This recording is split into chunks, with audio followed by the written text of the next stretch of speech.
In this video, we're going to be showing you how you can add text to photos on iPhone. If this does help you out, drop a like on the video, subscribe down below, and let's just get into the video. So first you have to go to the Photos app on your iPhone and you have to select any photo that you want to edit. Once you select the photo, simply click this icon over here on the bottom. That's the edit icon. And once you click this option, it's going to bring you to this page. On this page, you'll see this marker icon on the top right corner. Click this marker icon and then click OK on the pop-up and it's going to bring you to this page.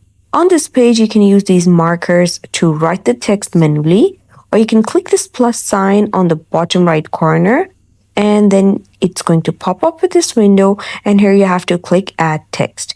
Once you click this option, you have this mini box over here, the text box.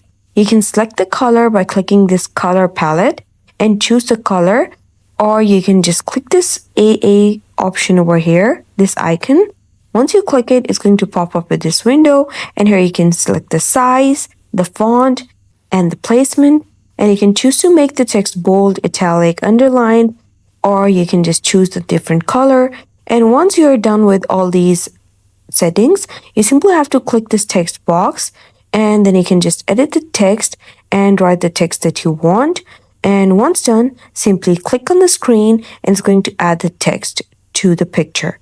And once done, click this tick on the top right corner, and that's how you do it.